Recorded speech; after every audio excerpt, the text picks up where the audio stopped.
After asking about self-exclusion, the employee repeated the words back to me and then said she was going to check for more information. When she came back, she apologized for keeping me on hold and asked, "What is self-exclusion?" I just know that if I was calling about self-exclusion, I'm not waiting 14 minutes. I know. I'm going back and gambling by the end of that call. On today's podcast, I have Brianna, a rising clinical doctoral student from the University of Memphis, sharing some of the research that she conducted about casinos as a secret shopper. She went and checked whether or not they could uphold their responsible gambling and their self-exclusion policies. But before we dive into that, which again, I'm actually really excited for because it's very different here on the channel, I have one thing to ask from you. So many of you are watching regularly, but aren't yet subscribed to the channel. So if you could do me that favor of just hitting that subscribe button down there, it'll make a world of difference. And my promise to you is that I will keep working hard to spread the message that gambling addiction is real. Hey everybody, welcome back to the One Day at a Time podcast. Today's guest is Brianna. She's a rising first-year clinical doctoral student at the University of Memphis, and she conducts research at the Tennessee Institute for Gambling Education Research. Brianna, thank you so much for joining. Thank you so much for having me. Absolutely. So we met a couple weeks back at a problem gambling conference in Arkansas, and you put on a presentation that I thought was fantastic about some research that you're doing. So that's going to be today's main focus for anyone in the audience. What's a little bit about yourself? Like, who are you? What do you do? And why do you do it? So as you said earlier, I'm an incoming clinical doctoral student at the University of Memphis, and I first got into gambling research when I joined the lab as a research assistant, and I remember my mentor saying gambling addiction is the only addiction where when you engage in the behavior, you genuinely think that like your life will change, and I just remember being really interested. As I continue my studies, I really want to conduct gambling research and understand the treatment and treatment effectiveness. And so I'm excited to start in fall of 2025 to continue that. That's awesome. And, I think you're totally right, or at least your mentor was totally right saying that when I was gambling, like I would think to myself, if I can get one big win, I can solve all these problems that I created in my life. Whereas if I was hooked to alcohol, I can't imagine like genuinely believing, saying something like, if I drink this bottle of vodka, like everyone will forgive me for everything I've ever done. But I absolutely thought that way about sports betting in particular. So it's really important that you do the research that you're doing. Now, what was the research project that we're going to be diving into, and why did you decide to do it? So yes, the project that we're going to be diving into today, it's the first research project that I led in the lab. And it's essentially a secret shopper study where we visited and called the 7 casinos that are bordering the Memphis metropolitan area. We essentially pretended to be customers and contacted all of these properties, and we asked them different questions about their responsible gambling and self-exclusion policies, just to kind of explore the accessibility of the information that they provide. We decided to do this because previous research has shown that there are like some barriers to accessing this kind of information. And so I work in relation to an outpatient clinic for gambling disorder. And, people have said in the past that it's kind of difficult to access this kind of information. And so we just kind of wanted to test it out and see what happens when you put yourself out there and ask for help. So at like a really high level, then you're checking to see if these casinos and gambling properties have the tools that they're required to have for people that are struggling with gambling problems? Yeah. So there's 7 total casinos, and one of them is located in a jurisdiction where at the time self-exclusion was not legally mandated, and this changed recently with a bill that was passed. The casino itself voluntarily provided this program. And so online, they say you can contact an employee to learn more about the process. And so outwardly, they are publicizing that you can ask for this information. And then the other 6 casinos were located in a jurisdiction where the self-exclusion policy is mandated by law. And so within their regulation codebook, it states that employees should be able to tell patrons about the self-exclusion policy and also like provide forms and informational material about it. So cool. What is self-exclusion for someone that might be watching that hasn't heard that term? So self-exclusion is a policy or a program where you can voluntarily ban yourself from entering a gambling venue, or if you're gambling on an app, you can sign up to ban yourself for a certain period of time. And this changes depending on jurisdiction or the app you're using. So it could be a lifetime or it can be as little as 1 year. It's voluntary. So you have to put yourself out there and say, okay, I want to seek out this information and I want to sign up. So it requires kind of an interaction with either an employee or some form. You have to seek it out yourself. And so it's a very important thing. It's important for it to be easy and supportive and for there to be no barriers, because it takes a lot to, have to put yourself out there to get that help. Oh yeah, one of the biggest pieces of feedback from people that I've talked to that have done self-exclusions is they felt like criminals because of Mm-hmm. the amount of work that they had to do, the fact that Mm-hmm. security was escorting them off property. Like there's a lot of negatives that can be caused by friction in the Mm-hmm. process, and that's why I'm really interested to have you explain the results of your secret shopper study. Would you be willing to show us the presentation? Totally. I can pull it up right now. Here is the presentation. Here's a little overview of what we'll be talking about. So I kind of went over a little bit about what self-exclusion was, but we'll go over responsible gambling as a whole and self-exclusion. Next, we'll touch on some state regulations, past research on the accessibility and comfort of reaching out for this information, the 4 studies we conducted, our results, and the implications and future research. So there's a bit of debate about what responsible gambling exactly means. It's kind of a broad kind of title, but generally you can see it through 3 different perspectives, which is the individual perspective, the government perspective, and the industry perspective. And so individually, this can look like gambling within your own affordable limits. So let's say you want to gamble $50 once a day. You can set that limit for yourself. Government perspective, responsible gambling can look like implementing regulations on certain jurisdictions for properties to have responsible gambling programs implemented. And for the industry, this can look like providing individuals with responsible gambling policies, either being required by law or just voluntarily providing these services, and being in touch with empirically supported responsible gambling tools and making sure to implement those effectively. And so, one tool under responsible gambling would be self exclusion. And so, broadly, self exclusion is a voluntary process where you can ban yourself from a gambling venue or an app. Research has shown that it is effective because it allows people to kind of take a step back from their gambling and kind of rethink how it affects their life. One of my the 4 things that I tell people to do when they're trying to quit gambling, one of them is self-exclusion.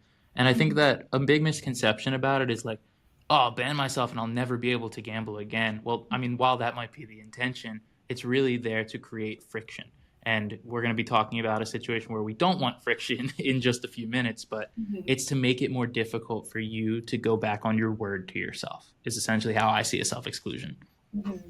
Yeah, totally. Because I think a big part of it is that, and I'll get into this later, Mm. like there were some employees when we asked about the program, they said, once you sign up, it's for a certain amount of time. And if you try to come back, like you'll be kind of escorted from the premises.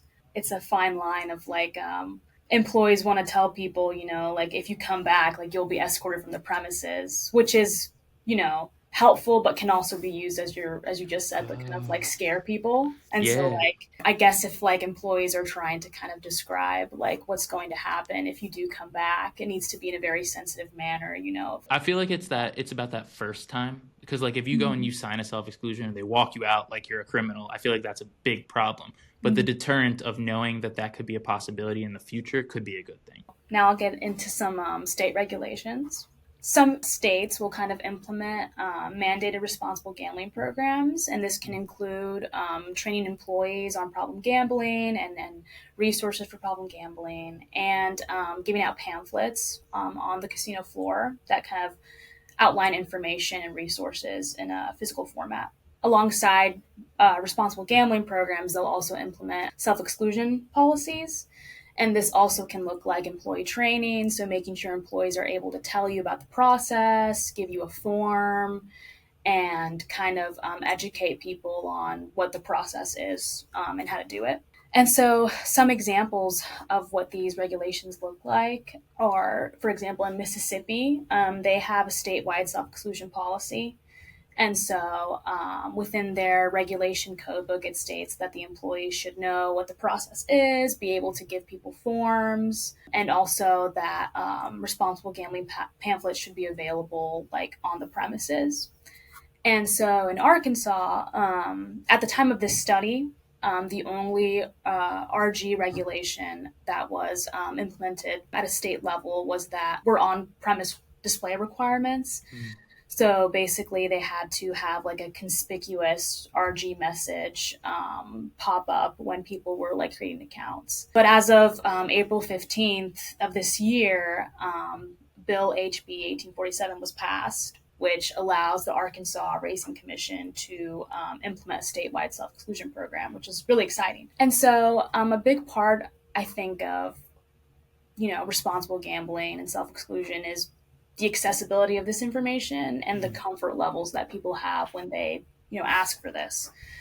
A big thing that the literature shows is that people value their privacy when they're asking for this information. So I think imagine yourself entering a casino and wanting to ask about these policies. Like there's tons of people around, and so a big thing is having a private setting. And another thing is like support. Previous research exploring people who are seeking self-exclusion shows that there seems to be kind of a lack of support coming from the employees. So they don't feel like supported emotionally when asking for this information. Mm. And another aspect is employee preparedness. So these same studies also show that people seeking self-exclusion felt as if the employees weren't prepared to kind of give them information about the process, and sometimes they said that the employees didn't even know about the process at all. Yeah, it gets at like this underlying issue of we want to help people is what the goal stated is of this responsible gambling, of the self-exclusion.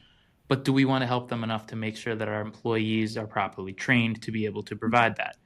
That's exactly what you're going to be diving into in the results of your study. But it's just like mind-boggling to me to even think that the group that's there to help you self-exclude might not know how to help you self-exclude. Yeah, and like the other side of that is that it's like required by law, like I think it'd be valuable to kind of maybe future research could kind of dive into the training of these employees and like if they're supported enough to be able to provide this information. If you're required by law or publicizing on your website that you have this support for people, like you should be able to effectively give out that information. And so, Yeah. Imagine the blackjack dealer not knowing how to deal blackjack. yeah. Like that would never happen there. But we're seeing the other side of the coin, the group that's supposed to be there to help you, not really prepared maybe in some cases to provide that help.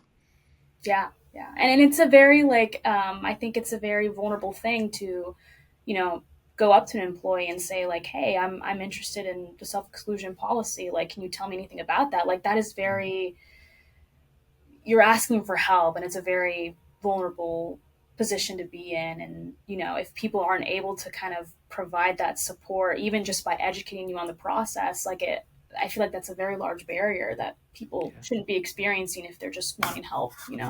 Considering this past research that kind of displays that there are barriers to accessing this information, we wanted to explore this in the Memphis metropolitan area. This is a map of the Memphis metropolitan area, and so Memphis obviously is in Tennessee, where casino gambling and land-based casinos are not legal, and so here in the red is that one casino is located in Arkansas. Mm, And then the casinos outlined in the orange, those are all located in Mississippi. So there's one got it. casino in Arkansas, and then there's six that are located in Mississippi. To kind of explore the accessibility of this information, we use a secret shopper method. So this involves people posing as customers and contacting properties to kind of get a feel for the service that they provide. And we wanted to know broadly what responsible gambling or self-exclusion was. Mm, We wanted to know or ask the employees whether there were physical materials present within the casino property. And we also wanted to ask them to give us directions to these materials. And finally, we wanted to know whether this information was online. And so basically, we conducted this study through two methods of communication. We wanted to call the casinos and we wanted to visit the casinos in person. mm, So for the phone calls, we dialed all of the casino properties. We were only able to dial 6 of them actually because one of the properties. And so we called each of them twice. So that means that we called them a total of 12 times. Well, actually, total of 24 times. So 12 calls were specifically requesting responsible gambling information, and 12 calls were specifically requesting self-exclusion information. And then we also conducted the study, as I said before, in person. So we visited all of the 7 casinos, and we did one visit requesting responsible gambling information, and we conducted one visit requesting self-exclusion information. And we approached a total of 3 employees at each property. We approached an on-floor employee, which are the employees on the actual gaming floor. Got it. Off-floor employees, which were cashier or player services employees, and security employees, which most of the time were at the perimeter of the property.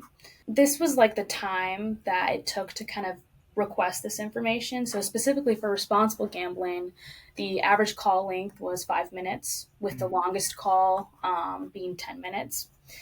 The average time spent on hold was 2 minutes, with 6 minutes being the longest time that someone was on hold. And the average number of employees that we spoke to was 2, with the largest amount being 4 employees. And so right here is kind of a representation of what kind of information we gained. So here on the vertical y-axis, we have the percentage of correct information. And then on the x-axis here, we have each of the questions that we asked. Only 17% of calls resulted in getting any information about responsible gambling as a whole. And kind of what stands out to me in this graph is also that 75% of calls were able to get information about the materials present at the casino, which is pretty cool. So employees were able to tell us, we do have pamphlets and we do have, informational material present at the property. When you talked to them and they gave the 17% that gave information about responsible gambling, I'm really curious as to what they said. And forgive me if you go into it later on, just tell me that. But, I asked a guy that was on a panel, a very prominent figure in the responsible gambling space. He was on a panel about responsible gambling. And I asked him, what is responsible gambling? He did not have an answer to that question. And he was supposed to be the lead figure in responsible gambling. So it's mind-blowing to me how the term is being used. I'm very curious as to what the 17% of people did have to say. From what I remember, they were able to kind of just...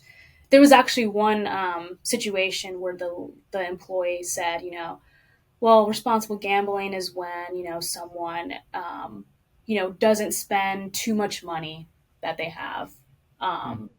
Which kind of refers to the general definition that I gave earlier, where it's kind of gambling within one's personal limits. So she just provided like a distinct example where she said, it's when someone doesn't gamble too much or it doesn't take up too much of their time.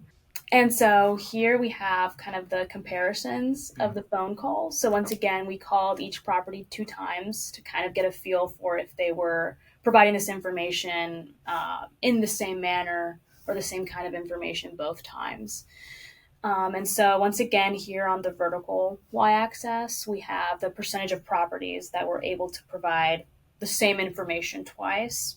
And then on the x-axis, we have the kind of information that we were asking for. And so down here at the bottom, as you can see, the darkest blue is when that color represents both calls. So if you go to the middle bar, we have the dark blue on the bottom block with the 50%. So 50%, so 3 properties were able to tell us both times that materials were within the casino, which is awesome. But as you can see with responsible gambling information as a whole, 66% of the time information wasn't provided at all during both calls, which I think is pretty interesting. Like they weren't able to, and as we said before, give us kind of like a definition. And so here are some of the experiences that people had during the phone call itself. So each caller had an opportunity to kind of provide a summary of their experiences after the phone call. And so here, the first bullet point, overall, I just felt like they didn't want to talk to me. And as we go on, I didn't feel like the employee really knew what to say about most things. The last one I spoke to said she was transferring me to the casino chief manager, but after a minute on hold, I was hung up on. I also tried asking about materials in the casino, and she was apologetic, like she wanted to help, but it seemed like she wanted to end the call because she didn't have information. And finally, she could have provided me with more information, but she was so nice and never got upset with me when I asked more questions. So generally, just kind of a sense of, it seems like a detachment or unpreparedness to provide responsible gambling information. And remember, like, the people that are calling in to look for this information, it was part of a study, but if it was real life, these would be people who maybe just lost a lot of money and they're wanting to find out how they can get help. These might be people that are reaching a point that they think they have an addiction. And so remember, if your first experience isn't really smooth with this kind of call, you might not really be incentivized to try again. And that's the scary part about it. Yeah, yeah, because it's like, imagine also like being put on hold for a long time or just being hung up on, like to be so vulnerable and to really like reach out for help. And this is what happens. I agree. I feel like, what if you don't try calling again, and this is the place that is required by law or voluntarily is providing this information. And so it is scary. The time it took for us to gain this information generally was 7 minutes was the average call length, with the longest call being 15 minutes. The average time spent on hold was 3 minutes, with the longest time being 14 minutes. I just know that if I was calling about self-exclusion, I'm not waiting 14 minutes. I know. I'm Yeah. going back and gambling by the end of that call, which is the bad thing there. Yeah, like that is a long time. And I feel like if you're providing a service, lengthy hold times and being hung up on, like this kind of stuff doesn't promote people to come back, Right. and like have a sense of, trust within this. And so again, this is a representation of the information that we gained. A little bit more than half of the employees were able to give us general information about self-exclusion, which is, if you compare it to responsible gambling, a bit better, but still, only barely above 50%. And with the other ones, like materials being confirmed in the casino, directions to the materials, and online information, they're generally pretty low, all being like below 50%. And again, we called all of these properties twice. I think what stands out to me here is the two big 50% for self exclusion information and materials in the casino. So at least one call, was able to provide the information. But generally, if you call twice, you might not get the same information. It's kind of unpredictable. So there's kind of a lack of consistency that we're seeing here. And so here are some of the experiences that people had when calling. So the first bullet point, overall, she was very nice, but did not know anything about self-exclusion, and I was never successfully transferred to anyone else. I was on hold for 4 seconds before my call ended. Third one, after asking about self-exclusion, the employee repeated the words back to me and then said she was going to check for more information and be right back. I was placed on hold again. When she came back, she apologized for keeping me on hold and asked, "What is self-exclusion?" And finally, overall, the conversation was short. Most of it, I was on hold. Here, like the third one really sticks out to me, where, the employee is asking the patron, what self-exclusion was, when the entire point of the call was to ask what this process was, Exactly. This slide was the one that made me want to have this conversation with you and put it online, because it's like, this something has to change. If this is, which it might not be, but if this is representative of how it is across the country when people want to get information about self-exclusion, that's awful. That you're calling the self-exclusion line and then they don't know what self-exclusion is incredible to me. It's Yeah. incredible.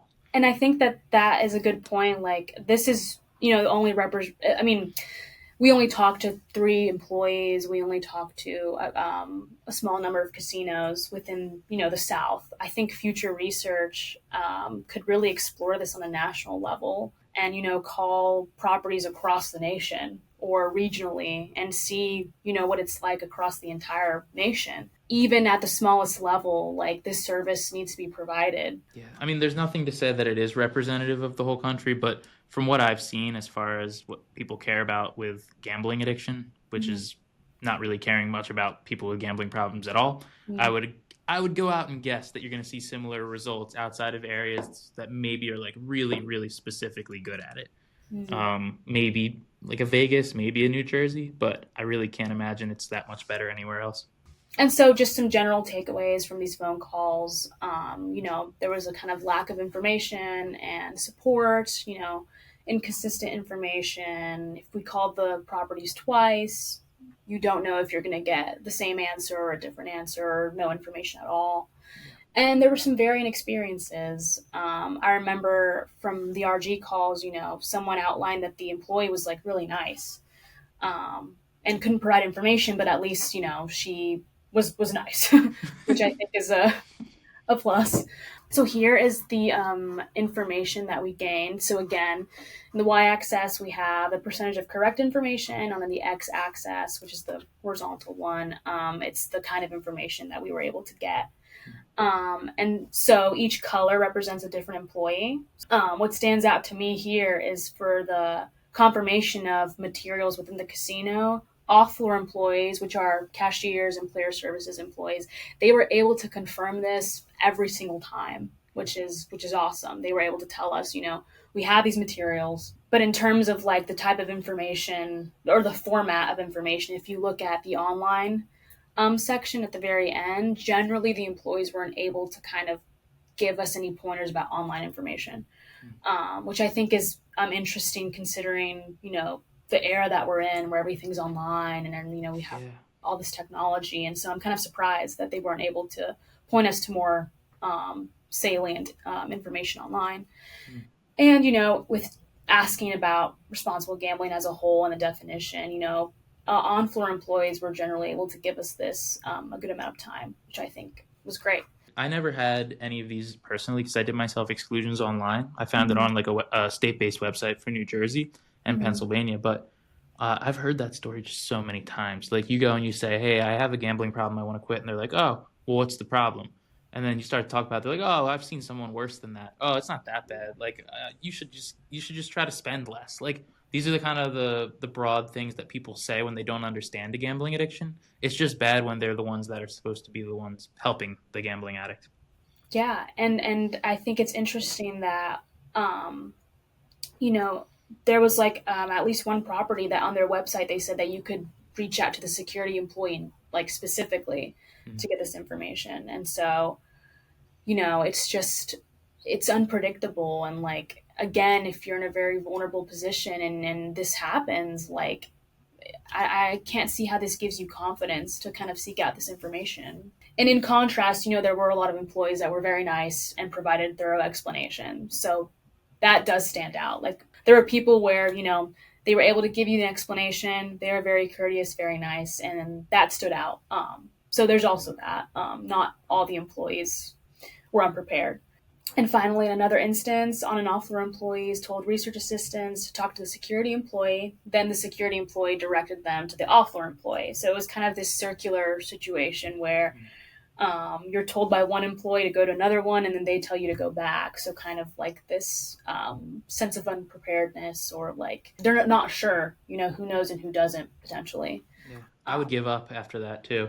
Like if yeah. especially if they weren't like right next to each other, I would be like, "Well, I just walked across the casino. Why would I walk back across again? You guys don't know what you're doing. Like I'll leave, and then I'd end up back to gamble within a couple days." Yeah, and it's like, who is going to approach like three employees? I mean, we did that to kind of see whether there were differences within role, but is anyone going to talk to three employees? I'm not sure.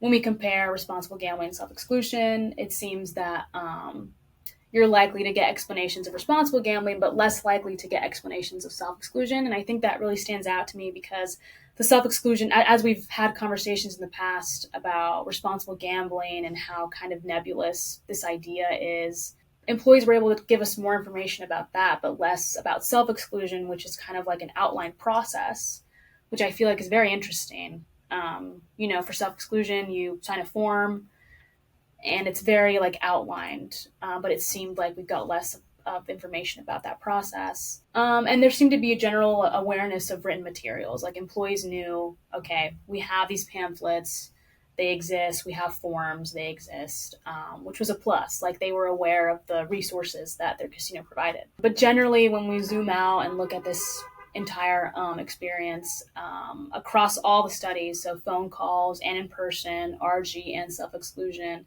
there appears to be a kind of lack of support and attentiveness that is given to people when they request this information. And as I said, I keep saying this over and over again, but it's like you're entering a property or you're calling a property, you are taking time out of your day to seek this information, and yet there's still this disconnect, which I feel like we need further research to understand. But there's a detachment there, and so just to touch on future research and the implications of this. So this study, it was purely female research assistants that went out and asked for this information over the telephone and in person. And all of them were like in their mid 20s. So I think future research could try this out with people of different races, of different genders, different ages, to kind of see whether there's differences there. And there's also kind of a distinction of responsible gambling training for employees and just general customer service training. I think maybe a future study could kind of somehow differentiate those two, because there's potentially the impact of customer service training. Like maybe employees weren't prepared to kind of interact with patrons, and so there's that distinction. I think future research could kind of differentiate between those two, Sure. to kind of see where, maybe get out where this is all coming from. So I think a big thing that stood out to me is that, Bill HB 1847 was passed in Arkansas after the fact, after the study. And so as a reminder, like there was that one casino in Arkansas, and then the 7 casinos in Mississippi, which are required by law to provide responsible gambling information and self-exclusion information. So most of our sample is within a jurisdiction where it is legally mandated to provide this. And so I think it's a question of, there's a new law in place in Arkansas, and with this information being out there, how can we make sure that, properties are, going through with their promises and their requirements. And, from this study, we don't know why this is happening. We don't know if it generalizes to other locations. It's a very small sample, but it is impacting the people in Tennessee, the people in Arkansas, the people in Mississippi. I'm hoping that we can kind of figure out ways to tackle this, because people are asking for help, and we need to be able to get them help if they ask for it easily. Absolutely. Yeah. So. Thank you so much for sharing the research. I think that this is a new thing for my audience to see academic research as it relates to gambling addiction. A lot of times people will come on and they'll share their stories of gambling addiction. And so it's a pretty unique experience to see kind of the work that's being done to try to help the people that are struggling. And I just want to thank you for taking the time. Of course, thank you for having me. In the time that you've been conducting your research, what's been kind of the most eye-opening thing about the way that casinos handle gambling addiction or problem gambling for you? So I think, calling the casinos and visiting them, being there in person, interacting with them, I think that the most eye-opening thing was that we were asking for help. We were requesting information that I believed was going to be easy to access, because they're required by law, and they voluntarily offer this. And there was always kind of a sense of detachment, where it's like you're asking for help, but it's not taken in that way. It's almost just like very, dismissive. But generally there was kind of this lack of support. And so I think that's really what stood out to me, especially with, self-exclusion, with it being such a, outlined process. The fact that we weren't able to get details on that process at all was very shocking to me, especially in relation to responsible gambling, which I feel like is more of a nebulous term. So I think that's what stood out to me, where people are asking for help, or at least we were asking for help, and that support just wasn't there. Well, once again, thank you so much for sharing your research and taking the time to talk to the audience. And for anyone that's in the audience that wants to hear a story that kind of brings this research to life, check this one out next. Let's keep getting better together, one day at a time.